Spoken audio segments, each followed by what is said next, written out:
Bom, gente, boa noite a todos. Novamente agradeço a presença, né? À tarde a gente teve discussões bem fecundas, foram debates bem interessantes. E estou vendo que tem gente que estava à tarde e permaneceu para a gente continuar com as atividades agora pela noite, né? Muito obrigada pela presença de vocês. Então, para dar continuidade ao nosso primeiro colóquio de Direito e Arte e terceiro encontro brasileiro de Epistemologia, Educação e Pesquisa Jurídica, eu vou chamar aqui o palestrante da noite, né, nessa mesa que vai continuar falando sobre Direito e Literatura. E é o professor Dr. Elton Dias Xavier, né? Professor, ele é graduado em Letras e Direito, é doutor em Direito pela Federal de Minas Gerais e doutor em Ciências Sociais pela Universidade do Estado do Rio de Janeiro. É professor titular da Universidade Estadual de Montes Claros. Também atua como professor do Programa de Pós-Graduação em Desenvolvimento Social da Unimontes e é professor convidado do doutorado em Direito da Universidade de Buenos Aires. Avaliador de cursos pelo INEP-MEC, atuou como diretor das Faculdades de Santo Agostinho. Os termos mais frequentes na contextualização de sua produção científica são Direito Constitucional, Direitos Fundamentais, Direitos Humanos, Desenvolvimento Social, Diversidade, Ciência Política, Democracia, Poder, Utopia, Distopia, Direito Penal, Biodireito e Bioética. Então, vou pedir que o professor acompanhe a mesa.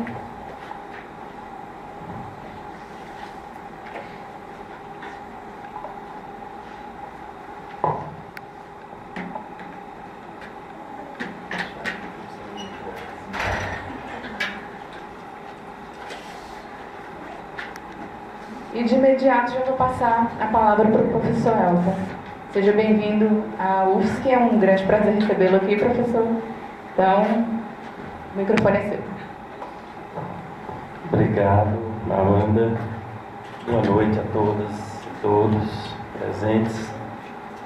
Primeiramente, eu gostaria de agradecer, pelo convite, pessoa de Amanda, agradecer também ao professor Horácio Vanderlei, meu amigo de longa data, de muitas caminhadas e encontros também, e dizer, feliz também ver aqui, este ano, prazer revê-lo, nosso aluno lá em Montes Claros, então muita alegria a gente ver os alunos, trilhando os seus próprios caminhos, desbravando caminhos também.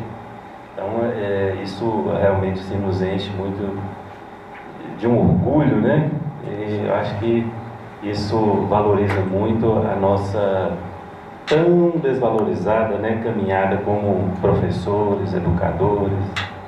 Então, realmente é motivo de muita alegria ver você, Amanda,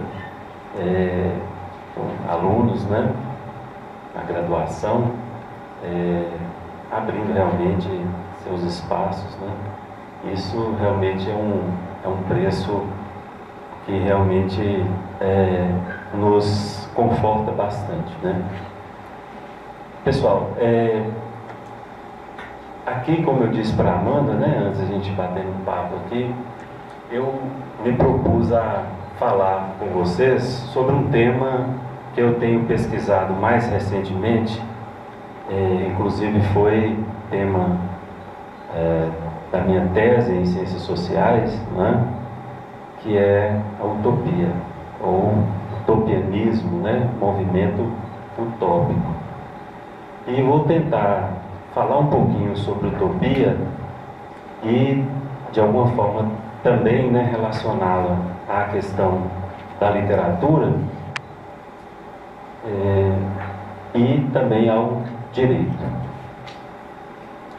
E muitas vezes, quando nós pensamos em fazer essa relação da utopia ou do utopianismo, para ser um pouco mais exato, com a literatura, esse movimento ou essa relação nos parece bastante óbvia, Porque, em geral, nós temos a ideia da utopia como gênero literário. Então, em geral, nós relacionamos utopia a um gênero literário. Mas nós sabemos que a utopia, ela não se restringe somente a ser um gênero literário. E ela transcende propriamente, né, essa condição que muitas vezes nós a pensamos, né, no primeiro momento. Então, minha ideia é tratar um pouquinho aí do conceito, né, de utopia e trazer também alguns conceitos, digamos assim, mais atuais, né, do movimento utopianista e procurar relacionar também, né, isso com a política, sobretudo. E aí, quando eu falo política, não somente, né, a política partidária, mas a política enquanto elemento constitutivo, né, do ser humano. Então, a utopia, ou utopianismo, né, ele pode ser visto, sobretudo, sobre 3 aspectos. Né? Um primeiro aspecto diz respeito à forma, ou seja, a forma como a utopia é sentida, é vista, a forma como nós nos aproximamos dela. E essa forma, né, quase sempre ela está relacionada, como eu já disse, a um gênero literário. Mas nós podemos pensar a utopia também em relação ao seu conteúdo. Então, enquanto conteúdo, nós estaríamos tratando, né, da utopia justamente nesse sentido que eu quero mais problematizá-la aqui com vocês, que é esse elemento que, na minha visão, é um elemento próprio ou um elemento constitutivo do ser político. Então aí nós estaríamos tratando da utopia, né, enquanto conteúdo propriamente. Tá? A utopia enquanto gênero, ela nasce em 1516, inclusive hoje, né? Hoje, não hoje, né? Mas esse ano, né? Fazendo 500 anos, né? Meio milênio propriamente, né? E que foi escrito, publicado, A Utopia de Thomas More. E é nessa obra que nós temos então o surgimento da utopia enquanto gênero literário propriamente dito, principalmente com essa alcunha, né, com esse nome. Então, em 1516, Thomas More publica A Utopia. E a palavra utopia, como todos sabem, né, ela foi cunhada a partir de 2 palavrinhas, né? Uma, topos, que quer dizer lugar, e o u, né? Que quer dizer nenhum, né? No primeiro momento, tá? Ou inexistente, né? Impossível, etc. Tá? Ou bom, né? Então, esse prefixo "um", né, ele tem 2 sentidos. Ora, ele é um lugar inexistente, um lugar nenhum. Ora, ele é um lugar bom, ideal para uns. Né? Então, a própria palavra, né, utopia, que em 1516 então surge como um neologismo, ela não existia, né? Surge como um neologismo, ela se torna então, né, já dúbia no seu próprio nascimento. Ela nasce justamente com essa dupla interpretação. Ora, ela é um bom lugar, ora, ela é um lugar nenhum. E qual dos 2, né, elementos nós então vamos encontrar? Na obra de More, né, na Utopia, nós encontramos os dois elementos: o lugar nenhum e o bom lugar também, da mesma forma. O lugar nenhum, ele nasce, né, de um esquema que é muito comum nas chamadas utopias clássicas. Eu chamo de utopias clássicas as utopias que seguem, digamos assim, né, o esquema proposto por Thomas More em 1516. Que esquema é esse? É um esquema de um narrador que conta geralmente uma história sobre um determinado lugar a partir das suas próprias experiências ou da experiência de um terceiro que lhe contou aquela história por ter estado lá, né? Mas que esse lugar é um lugar de difícil acesso, portanto um lugar deslocado propriamente do mapa real, do mapa do mundo real. Então, sob essa perspectiva, ele é um lugar nenhum, porque ele não está propriamente no campo, digamos assim, daquela existência. Ele não está no mapa daquele mundo. E esse não estar no mapa daquele mundo, ele pode ser entendido das duas formas: tanto do mapa físico, propriamente dito, né, geográfico, né, quanto do mapa, digamos, mental, né, do mapa sensorial, ou do mapa imaginário daquela realidade vista. E aí, essa passagem, né, desse lugar nenhum físico dá lugar também à descrição de um bom lugar. Não necessariamente um lugar ideal. Se a gente aprofundar um pouquinho na análise que Moros faz, né, da utopia, nós não temos propriamente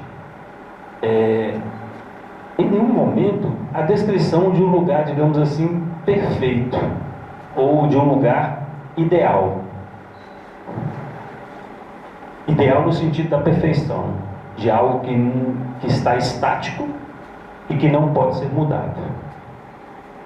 Então, a utopia de Moros, ela, apesar, né, de ser um bom lugar na perspectiva de onde ele via, daqui a pouquinho eu vou falar qual era essa perspectiva, né, ela não representa uma sociedade perfeita e acabada.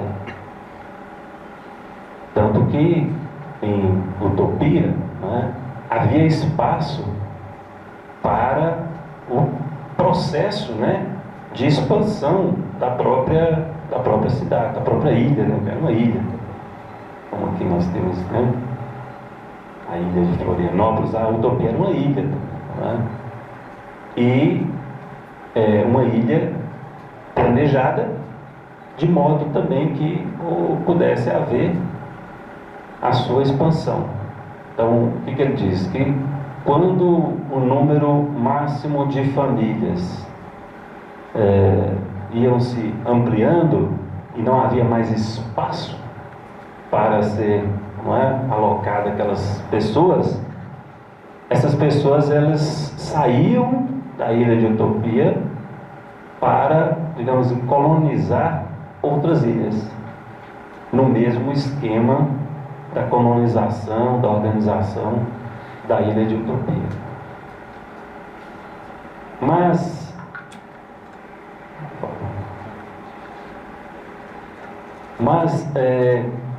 se Thomas More, obrigado.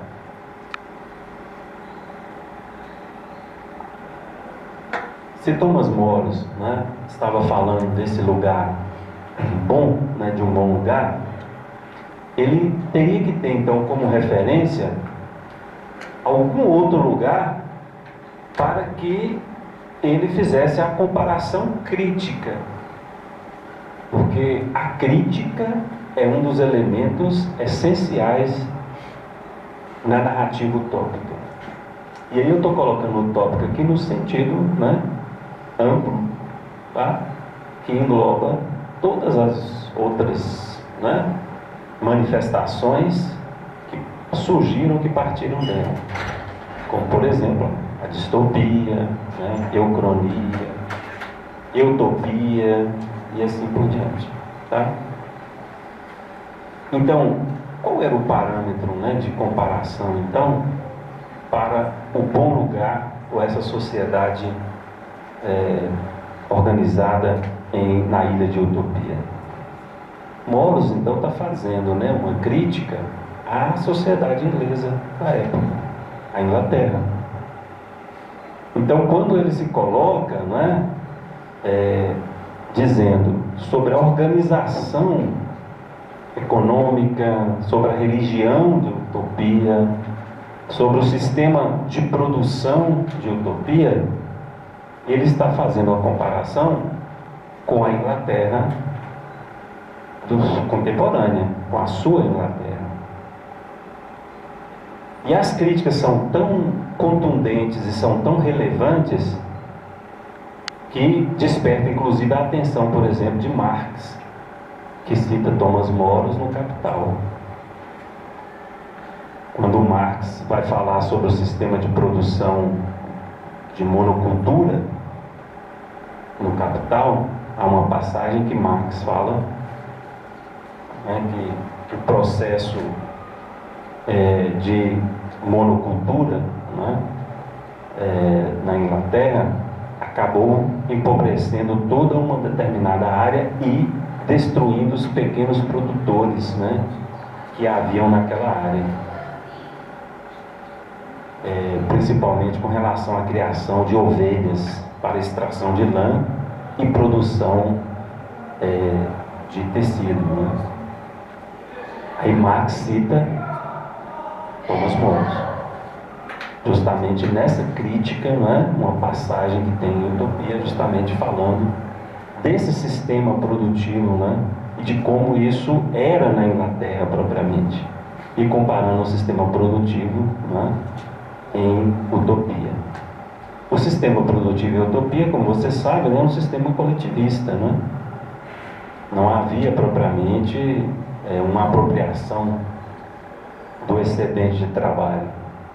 Então, é uma sociedade comunitária ou comunitarista, propriamente dita, né?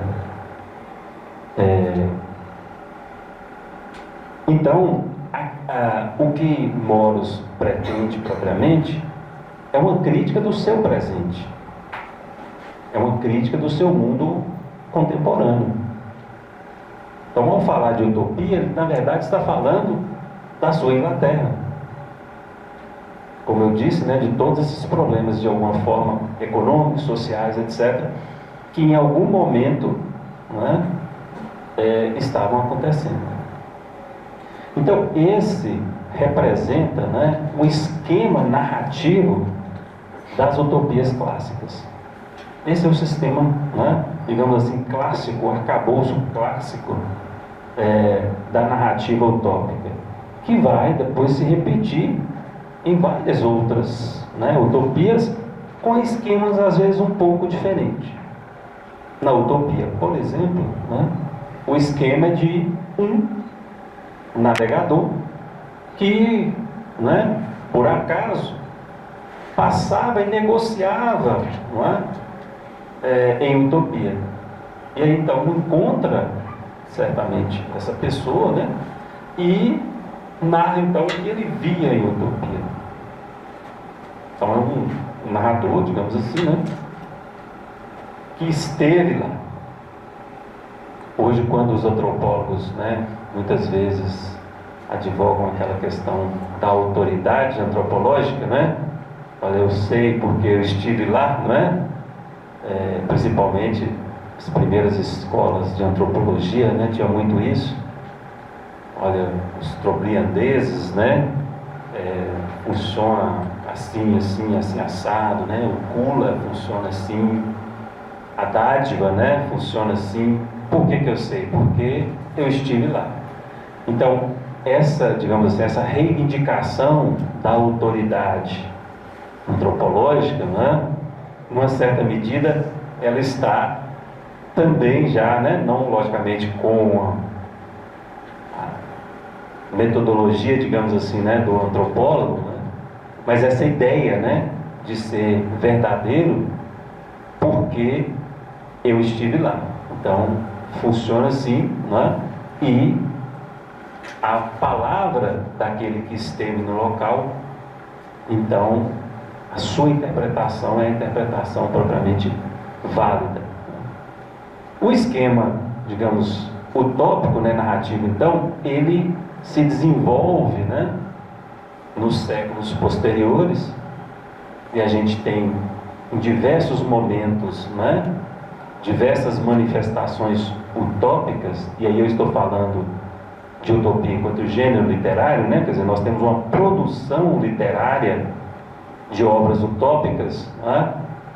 E essas obras utópicas, o que é mais interessante, porque se nós selecionarmos, não é, as utopias, dependendo do seu contexto, de sua época social, política, nós identificamos com muita clareza quais eram os principais problemas daquelas sociedades nesses momentos de produção, né, dessas utopias.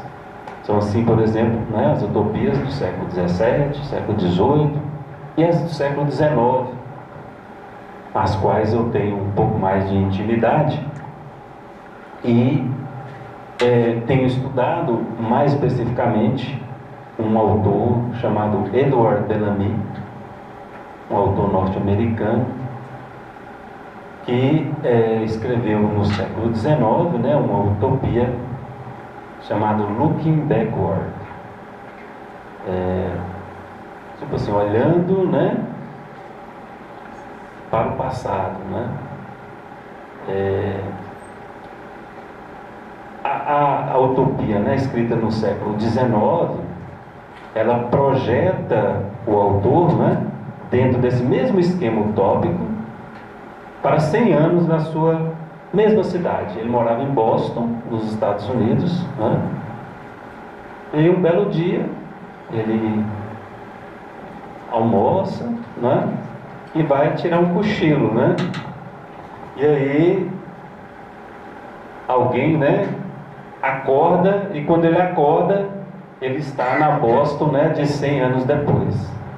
Então o esquema da viagem, não é o mesmo, só a diferença é que agora a viagem não se dá mais através de um veículo, né, de um navio. A viagem agora, agora se dá no tempo. Então houve um deslocamento temporal, o que, por exemplo, não acontecia na Ilha de Utopia. Na Ilha de Utopia as pessoas iam, passavam por lá e tal, não é? Ninguém sabia a rota, o mapa, como chegar. Mas, não é, sabia-se que se chegava lá pelo mar, de navio, etc. Então havia um deslocamento, digamos assim, físico. Nessa utopia, né, do Bellamy, ele então faz aí um deslocamento temporal e não espacial. E aí então, né, como é que ele vê, por exemplo, os Estados Unidos no século XX, né? Os Estados Unidos era um país socialista, o espaço, digamos assim, né,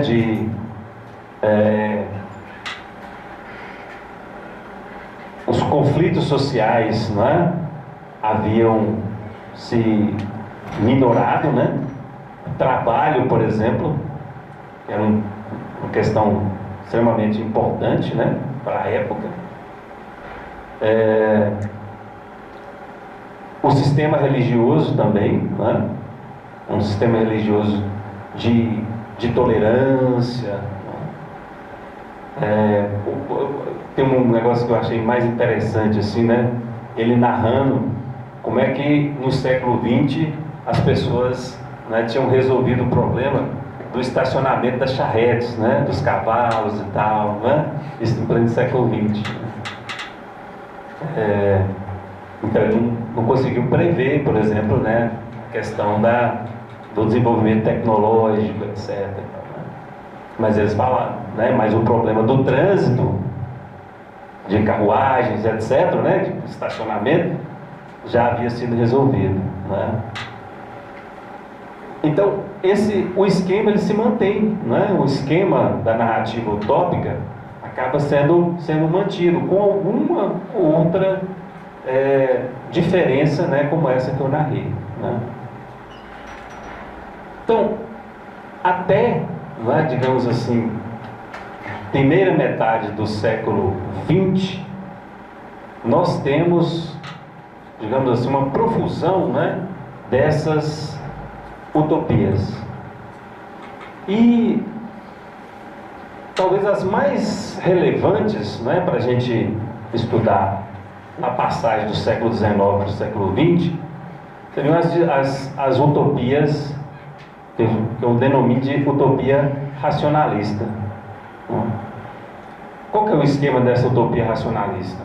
A utopia racionalista, ela previa, né, de certa forma, que as soluções, né, para todos os problemas sociais e econômicos se daria através da razão. E isso, logicamente, é uma característica, né, sobretudo do século XVIII e século XIX. Uma exacerbação propriamente, né, uma valorização excessiva do uso da razão. Então, nós temos uma profusão, né, dessas utopias do século XIX até a primeira metade do século XX. E aí, nós começamos, então, a partir da segunda metade do século XX, a uma guinada, que é uma guinada distópica. Então, a narrativa utópica, não é, ela estava atrelada a essa ideia de que nós, através da razão, conseguiríamos resolver todos os nossos problemas, equacionar todos os nossos problemas. E essa ideia, logicamente, ela estava justamente ancorada, não é, nessa crença do progresso e nessa crença na própria razão. E por que então, não é, na segunda metade do século XX, nós temos então aí essa guinada distópica? Não é?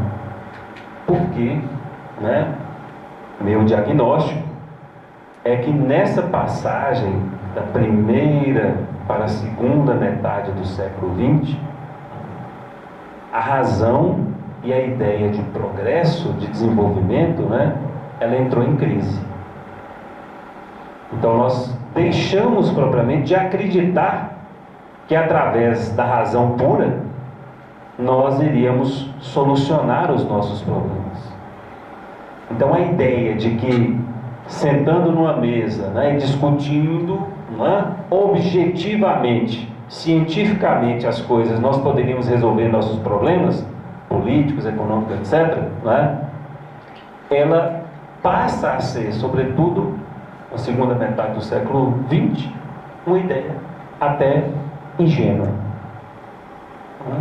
E isso, logicamente, sobretudo, né, a partir, não é, da crítica da escola marxista, não é? E, posteriormente, da escola de Frankfurt. Então, a crítica que a escola de Frankfurt, sobretudo Adorno, Horkheim, né, a primeira escola de Frankfurt, faz, né, essa ideia do progresso, essa ideia da razão, não é? É uma contundente, uma crítica que nos coloca realmente em xeque com os acontecimentos, né, da Segunda Guerra Mundial.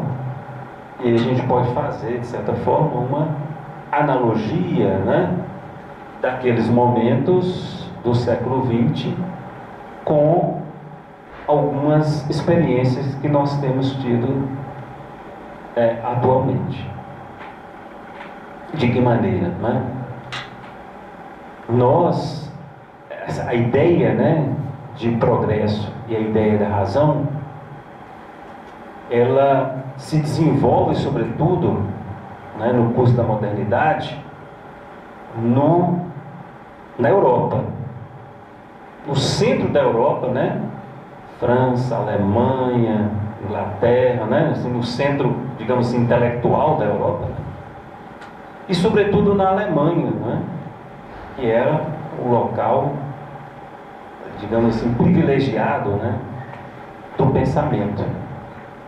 Grandes filósofos, né, filósofos decisivos na formação da intelectualidade, da inteligência, né, no século XVII até o século XX, né? E justamente nesse local, e aí na Alemanha mais especificamente, né, surge um sistema político, né, ideológico, que de certa forma contraria toda essa razão e toda essa ideia de progresso, que foi o nazismo, né? Adorno, ele chega depois assim, a um pessimismo tão exacerbado, né, com relação à razão, né, que ele escreve uma dialética negativa, né? Então, a ideia, assim, o niilismo, né, ele toma uma proporção tão violenta, não é, que para alguns é realmente o fim propriamente, né, do próprio sistema mesmo de pensamento, né? Uma dialética negativa vai negar, não é, a própria razão, não é? Então, isso custou, na verdade, para, né, a intelectualidade dessa época, né, muito caro.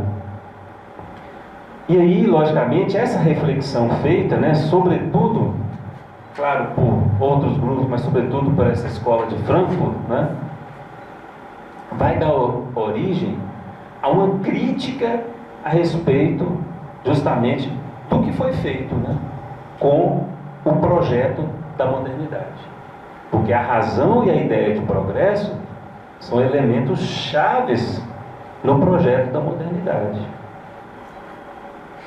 Então, esse projeto da modernidade, ele próprio entra em crise quando, na verdade, nós temos estabelecido que esses dois elementos chaves, essas duas ideias, né, motoras desse projeto da modernidade entram em crise.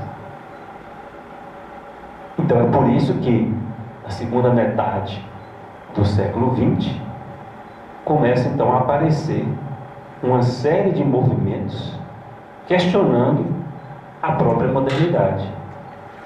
O sentido propriamente, né, de um projeto de modernidade que nos levaria a ser senhores de nós mesmos, né, através da razão.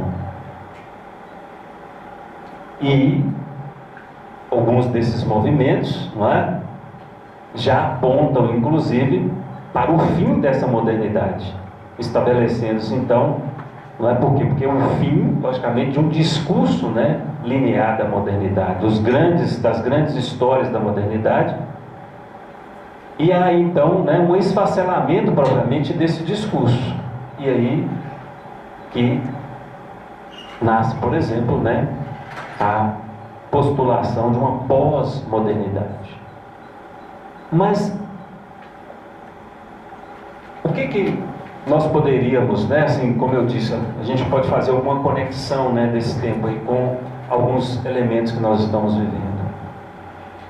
Uma das questões hoje, né, no século XXI, numa certa medida nós colhemos os influxos dessa discussão do século XX ainda. Não é? E uma dessas questões, o que a gente, por exemplo, aponta, não é, nessas discussões atuais, é justamente a falta de uma centralidade discursiva na nossa sociedade. Então, as pessoas muitas vezes estão se sentindo deslocadas. Elas se sentem como se não pertencessem a esse mundo. Como se houvesse um deslocamento entre, não é, o sentir, a minha vida tal como ela é, e o que o Estado ou os políticos, né, dizem que ela é, ou pretendem fazer dela, ou seja, da minha vida. Então, esse deslocamento, né, ele causa, na verdade, uma descrença tal qual nós vivemos, né, na segunda metade do século XX.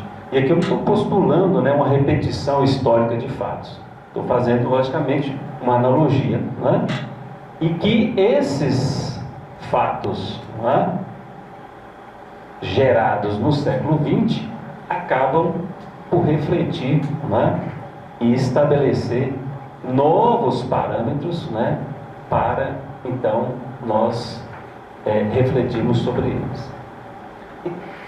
Na segunda metade então do século XX, como nós falamos, né, houve essa guinada, chamada essa guinada distópica. As primeiras distopias dessa época, né, e aí eu cito uma mais conhecida aqui por todos, né, o 1984, do George Orwell, né, representa o que eu denomino de distopia pessimista, né? É um esquema clássico de uma distopia pessimista. Todos que já leram, né, sabem que em 1984, né, o esquema totalitário vence o Winston, que é o personagem, né? Então, quem não leu, né, deu um spoiler aqui agora, né, mas é isso. Mas vale a pena a leitura. Mas é isso, né, é um sistema totalitário que tenta quebrar as pessoas sob todas as formas, inclusive usando, né, da própria traição, do subterfúgio, e reescrevendo a história continuamente.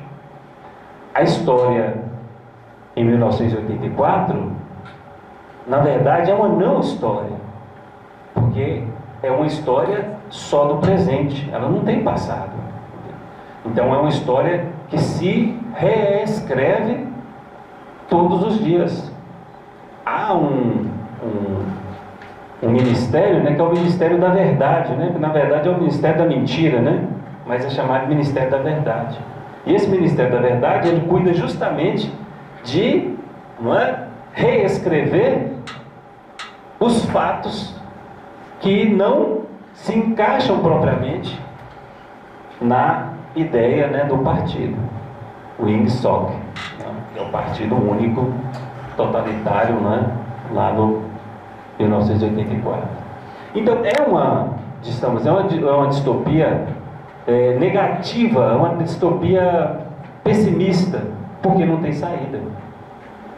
E o Orwell escreve em 1984, né, em 48, né, 48, se não me engano, acho que escreve em 47, publica em 48, né, e reflete exatamente esse l'air du temps, né, essa atmosfera, né, do tempo que ele vivia, essa atmosfera negativa, pessimista, de não termos saída. Posteriormente, nós só vamos ter um influxo, digamos assim, não é, otimista, a volta da utopia propriamente, nas distopias. Olha só, nós vamos ter a volta da utopia nas distopias da década de 60 em diante.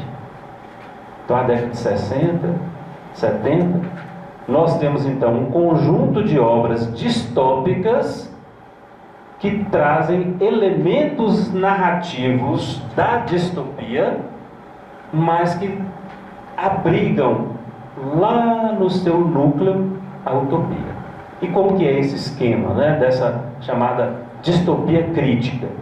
As distopias produzidas, né, na década de 60, 70 em diante, né, são chamadas então de distopias críticas, né? Por quê? Porque elas trazem justamente no seu centro lá, né, a ideia utópica também.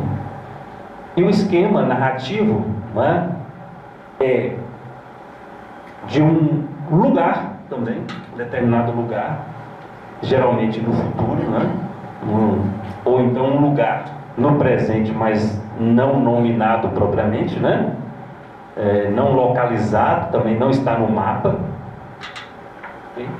E que de alguma forma esse lugar ele está comprometido. E aí, né, nós temos várias formas, né? O mundo já acabou de várias formas, né, nas distopias, né? É um vírus que transforma as pessoas em zumbis, né? É um sistema totalitário que toma as pessoas, né? Que são clones, né? Uma sociedade formada de clones e assim por diante, né? Mas o esquema é sempre isso: um local, em geral arrasado, né? Ou um local em que tem uma ordem harmônica, entre aspas, né? É uma ordem harmônica, entre aspas, que funciona sob um determinado esquema, fruto de uma restauração, talvez lá como Trump, né? Eles fizeram um local grande novamente, né? E esse local, ele foi arrasado por uma guerra, alguma coisa assim, e as pessoas então refizeram aquele espaço e reorganizaram a sociedade de alguma forma. E essa sociedade então ela tem um funcionamento, ok? Vou pegar um aqui, por exemplo, que virou filme, né? Jogos Vorazes, por exemplo. Vocês viram, né? Viram Jogos Vorazes? Sim? Então, você tem ali, né, uma sociedade dividida em castas, né, em classes, com seus papéis absolutamente definidos e controlados por um poder central. Então, esse é um esquema distópico clássico, né? E onde é que está a utopia? A utopia está justamente na violação dessa ordem. A utopia, ela está lá porque alguém, de alguma forma, descobre, né, que aquele sistema pode não ser o melhor, pode não ser o ideal. Ou seja, ele é uma utopia para alguns, mas certamente ele é uma distopia para a maioria. E aí, não é? Alguém dessa minoria, aliás, dessa maioria, digamos assim, né? Alguém dessa maioria rompe também de alguma forma com esse esquema, que na verdade é um esquema autoritário, às vezes totalitário.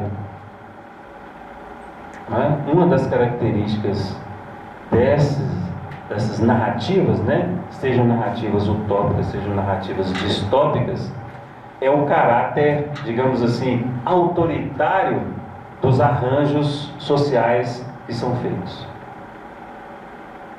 Nós temos poucas, por exemplo, utopias em que a diversidade, talvez seja essa uma utopia, né, assim, digamos, atual, né, contemporânea, a da busca, por exemplo, da diversidade. Porque, em geral, mesmo os esquemas utópicos são esquemas uniformizantes. Portanto, esquemas, em geral, autoritários. Não permite propriamente, né, o desenvolvimento dos indivíduos propriamente. A utopia, ela é sempre, né, um governo de grupos. Isso levou, por exemplo, dois autores a fazerem sérias críticas, né, ao sistema utópico. Não é? Isaiah Berlin, um deles, não é? E o Karl Popper, naquele livro A Sociedade Aberta e Seus Inimigos. O Karl Popper, ele fala da República de Platão, né? Está analisando Platão, e para ele Platão foi o primeiro projeto, né, de ditador, né, foi Platão, e num esquema justamente de uma sociedade utópica, né? Isso o Popper, né? E o Isaiah Berlin, um artigo dele falando o declínio, no qual ele fala o declínio da ideia utópica no Ocidente, das ideias, né, utópicas no Ocidente, que ele fala que, não é, a utopia contraria o sistema democrático. Não é? Há esse risco? Sim, há esse risco. Mas nós temos que perguntar, de qual tipo de utopia, não é, eles estariam falando? Então, o que nós, não é, e aí já fazendo talvez uma aproximação, né, com o direito, né, do sistema, né, a busca hoje e a preocupação hoje nos estudos utópicos, né, é procurar pensar a utopia como um impulso. Então, a utopia enquanto impulso. Por isso que muitas vezes eu prefiro chamar utopianismo, né, porque é mais um movimento do que propriamente um gênero, né, literário, ou uma forma, um conteúdo que se coloca, né? Eu falei da utopia quanto forma, que esse esquema narrativo é uma forma, né? O gênero, né, literário, e o conteúdo. Então, talvez o mais importante é a gente pensar na utopia enquanto esse conteúdo, ou seja, enquanto esse impulso. E qual que é a natureza desse impulso? A natureza desse impulso, né, é política. Todas as nossas ações políticas, elas têm uma ideia de bem, têm uma ideia do que é a melhor ação, a melhor decisão para nós. Isso aí aproxima o utopianismo dos estudos sobre justiça, por exemplo. O que nós pensamos em justiça quando nós estudamos teorias da justiça? Nós pensamos o que é primeiro fazer a coisa certa, né? Qual a melhor decisão que eu posso tomar num determinado caso? Qual o esquema de pensamento ou de escolha eu posso ter para ser o mais justo possível? E aí nós, né, temos alguns do utilitarismo, né, até as correntes do reconhecimento, as atuais, né, kantismo, com o essencialismo, né? Então essas correntes, elas buscam o quê? Maximizar, na verdade, as nossas decisões para que elas tenham a melhor resposta para o melhor mundo que nós pretendemos construir. Então, esse elemento é um elemento essencialmente político. É um elemento constitutivo do ser político. E é aí que nós podemos aproximar, não é, esse esquema utópico, com utopia enquanto impulso, aos nossos estudos no campo do direito. O que é pensar o direito, propriamente? Não é? Que tipo de direito nós queremos? Quando nós, não é, sentamos aqui, vamos debater sobre direito, literatura, direito e arte, por exemplo. é que nós pensamos o direito como uma forma de melhorar a nossa vida, o nosso mundo. Esse impulso que nos move a buscar no campo da política um mundo melhor é o mesmo impulso, utopia, que nos move no campo do direito a também buscar esse mundo melhor. Então, seja no direito, seja na política, esse elemento utópico, esse impulso, é que nos faz caminhar, é que nos faz ir adiante com o direito, ir adiante com as nossas ideias e convicções políticas. Então é para isso que nós realmente estudamos, militamos, sorrimos e choramos, né, muitas vezes. Ontem mesmo foi um dia de choro e ranger de dentes, né?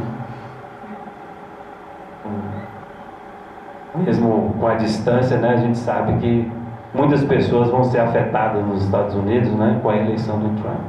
Não acredito que ele seja uma tragédia, não é? Como alguns anunciam, mas certamente ele não estaria no campo aí do que nós desejamos, né, para nenhum estado. E essa questão do andar, não é? Sempre falo, por exemplo, sobre utopia. Eu me lembro de uma fala do Uruguai. Eduardo Galeano, obrigado. Que ele diz o seguinte: olha, eu vejo a utopia, dou 2 passos na sua direção, ela se distancia 2 passos. Ando mais, dou 10 passos, ela se distancia 10 passos. E ele fala assim, mas se ela se afasta sempre, né? Para que então a gente buscá-la? Ir em direção dela? Ele responde, né? Justamente para isso, né? Ela existe para que nós andemos, né? Então acho que é isso aí, é esse impulso, na verdade, que nos faz, né, caminhar, seja na política, seja no direito, né? E esse impulso é realmente a utopia. Obrigado, gente.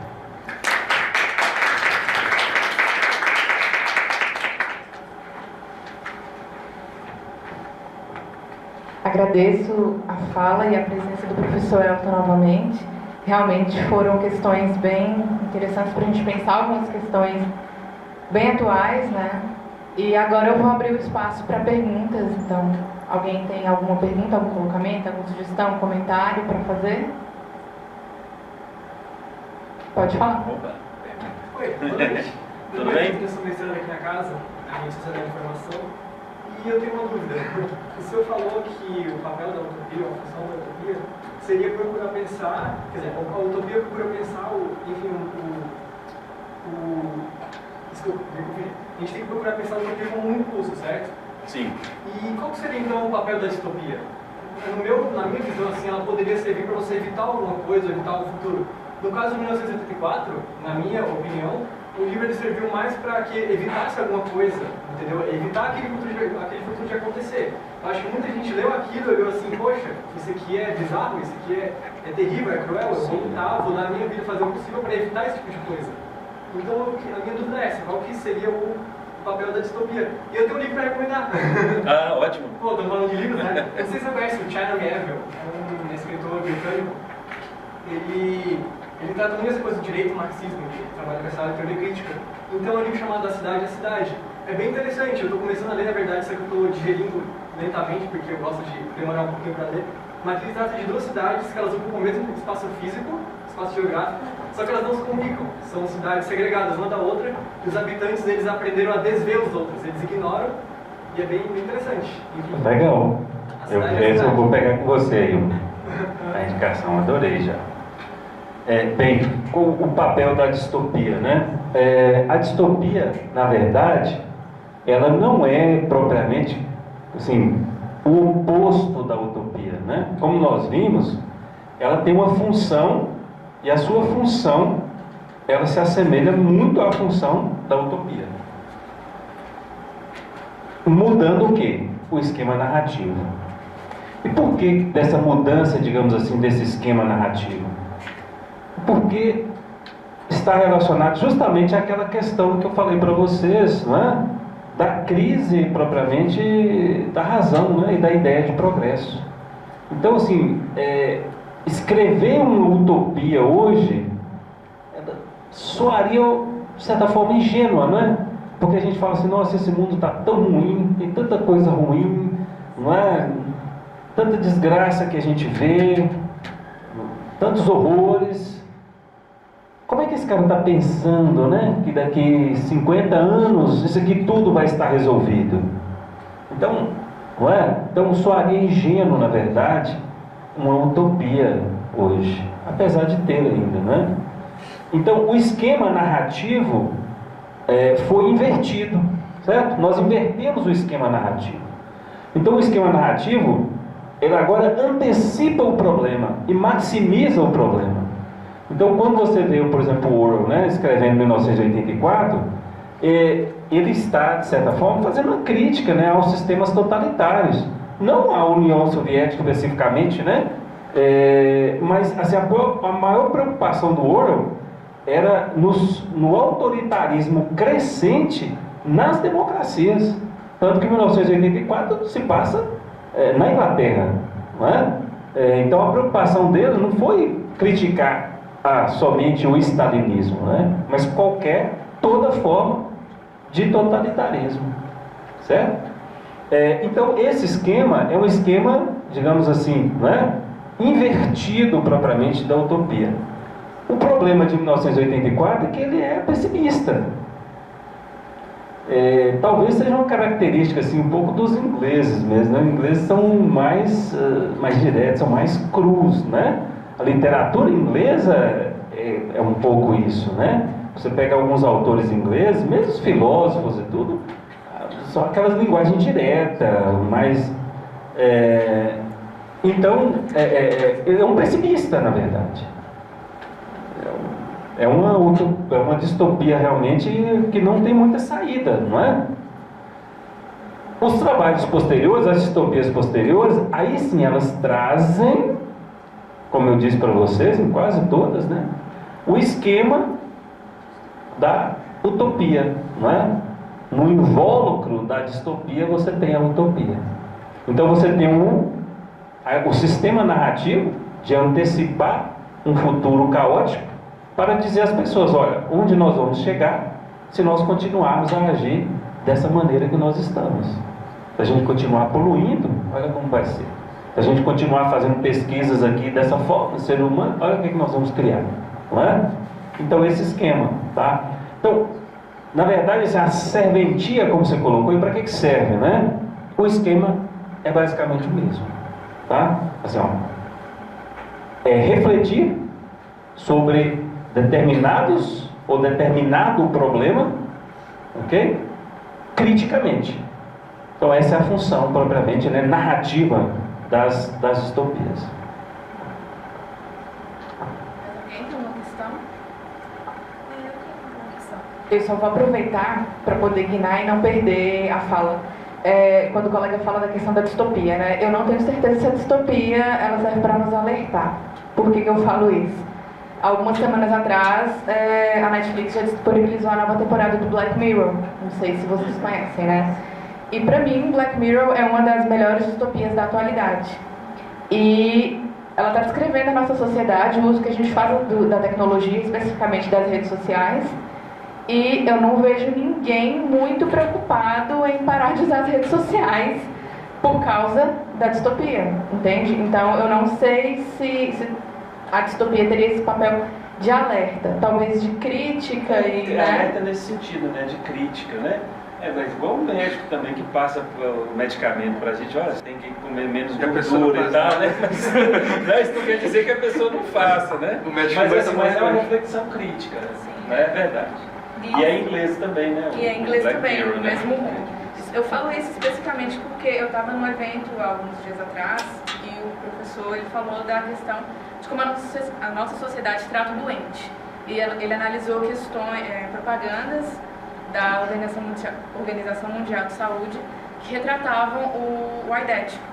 E aí as propagandas eram o seguinte, era cena de casal, né, no ato, e aí um era humano e o outro era um animal asqueroso. Ele analisou duas propagandas, um era um escorpião, então era um homem fazendo sexo com um escorpião gigante negro, e o outro era uma mulher com uma aranha gigante bem repugnante, assim. E aí a legenda da propaganda era a seguinte, era: quando você transa sem camisinha, você está fazendo sexo desse tipo. Era alguma coisa nesse sentido. Então comparava o aidético com um animal asqueroso. Era essa a mensagem da propaganda da Organização Mundial de Saúde. E aí, esse é um tema que vem sendo muito trabalhado dentro do cenário distópico, se a gente for parar para pensar. O apocalipse zumbi nada mais é do que vírus que se espalham e aqueles doentes, eles têm que ser isolados para salvar a humanidade do contágio. O próprio Black Mirror, acho que o penúltimo episódio dessa última temporada trata disso. São humanos que têm propensão genética a desenvolver doenças, né, a desenvolver diabetes, hipertensão, e eles são exterminados, eles são chamados de baratas. E a missão do exército é eliminar esses humanos porque eles têm no sangue, eles não têm a doença, mas eles têm geneticamente a possibilidade de desenvolver essas doenças. Então, assim, são alertas bem interessantes para a gente pensar algumas questões, inclusive para o direito, inclusive para a questão da dignidade humana, dos direitos humanos, como a gente já trabalha. Então, assim, só aproveitando esse gancho de distopia, desculpa te atropelar, Maria. Ótimo, assim, me lembrou de uma série agora também, né? Inclusive está na primeira temporada, Westworld. Vocês já viram? É de um parque, né? Tem... até esse brasileiro tá nela agora, né? Rodrigo Santoro, né? Rodrigo Santoro está fazendo um papel lá também. Tá passando na HBO, passa domingo na HBO, né? Acho que está na 6º capítulo agora, parece. O que é? É um parque, né? Um parque de diversões, mas estilo, né? Tipo a Ilha da Fantasia. Lembra aqui da Ilha da Fantasia? A pessoa tinha uma fantasia, aí ele ia lá para a ilha e tal, e aquela fantasia era realizada, né?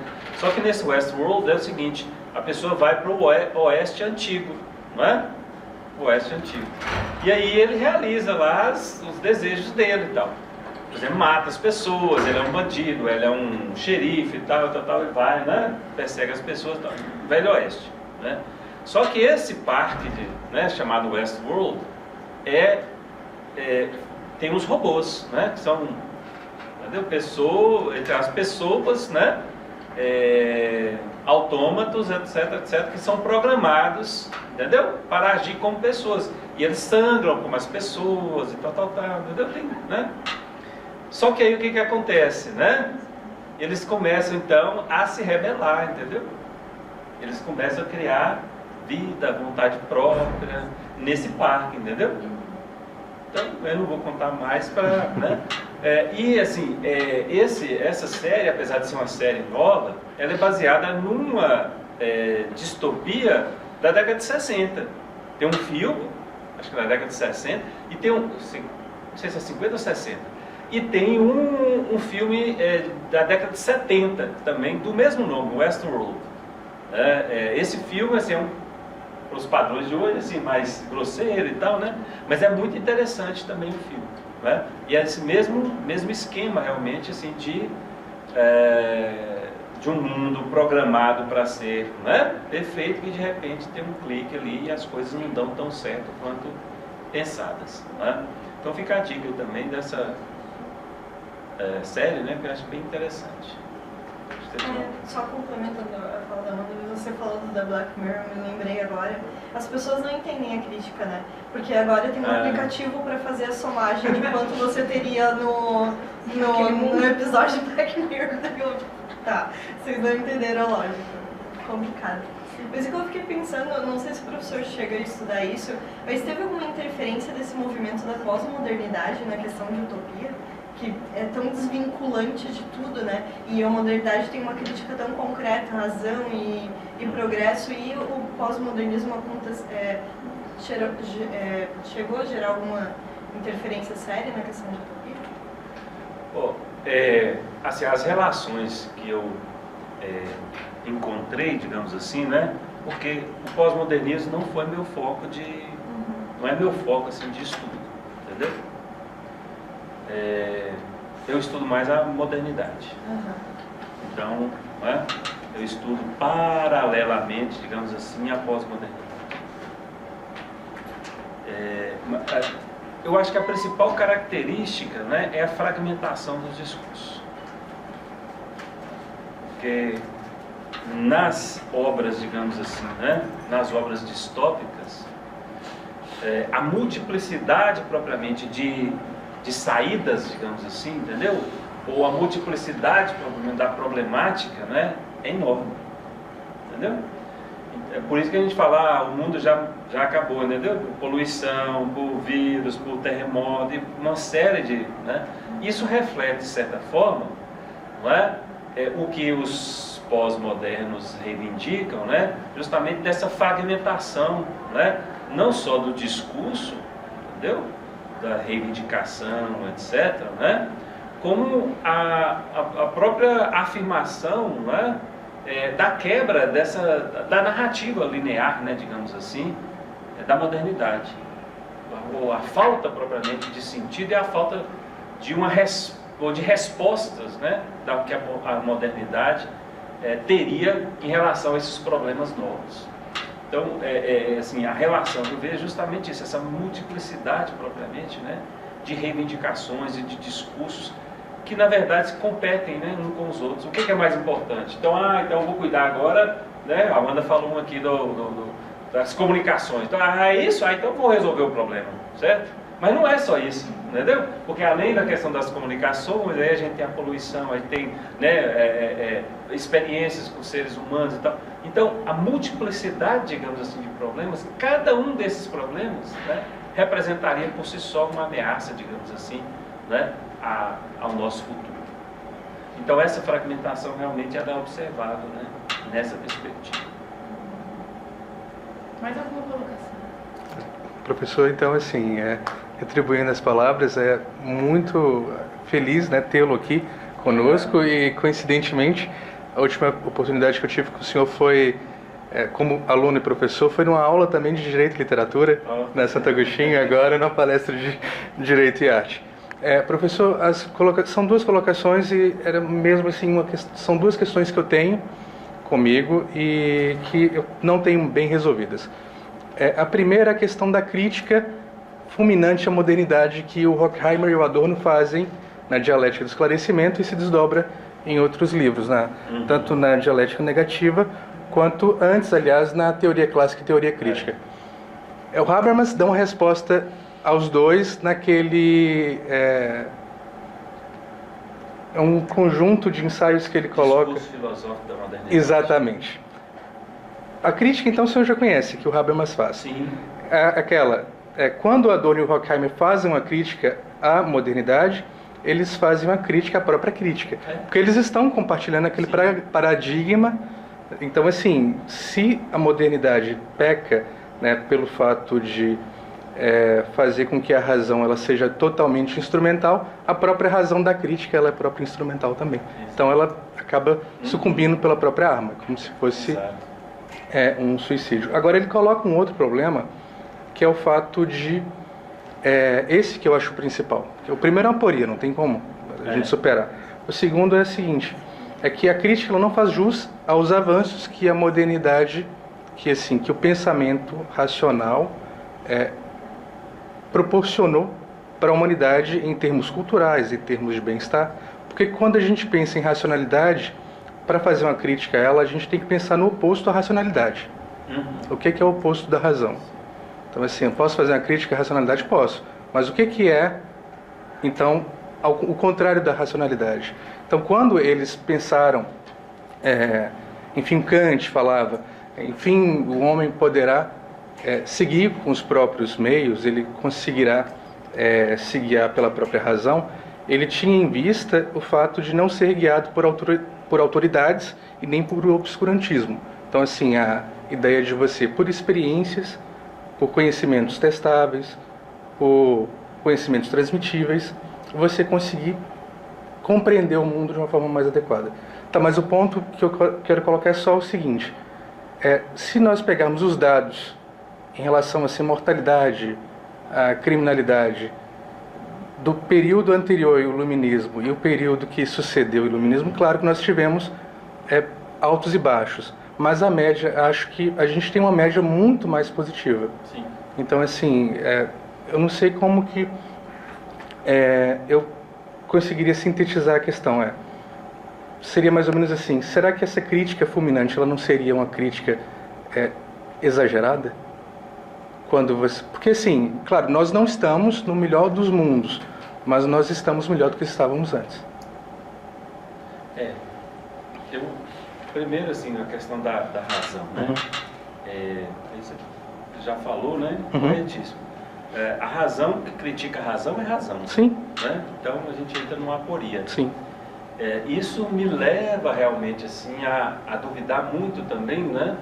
De algumas postulações quanto à superação já da modernidade. Talvez nós estejamos no curso realmente, né, da superação da modernidade, mas eu creio que nós ainda, todos os nossos, digamos assim, né, todos os nossos arquétipos, né, sejam sociais, sejam econômicos, ainda são arquétipos da modernidade, né? Que estrutura vai substituir Estado? O programa, como o Habermas coloca, ele não foi completamente concluído.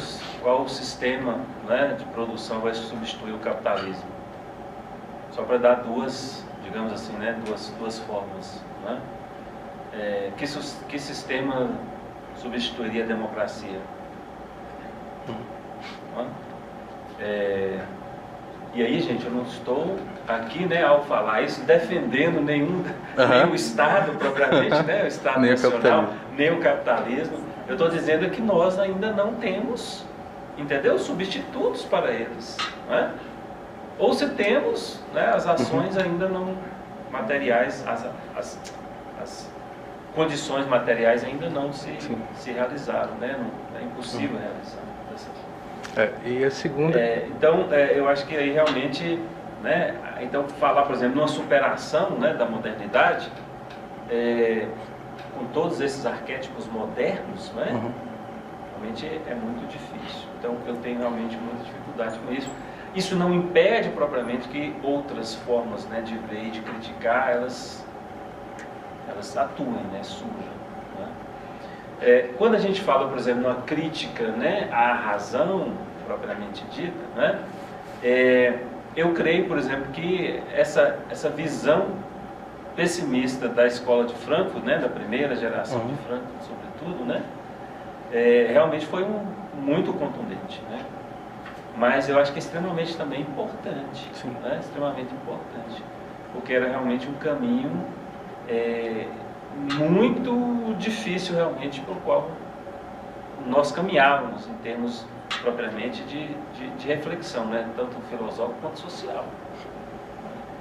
E Habermas, né, com a modéstia que é peculiar aos alemães, né, pretende justamente, né, redimensionar e resgatar o projeto da modernidade, né?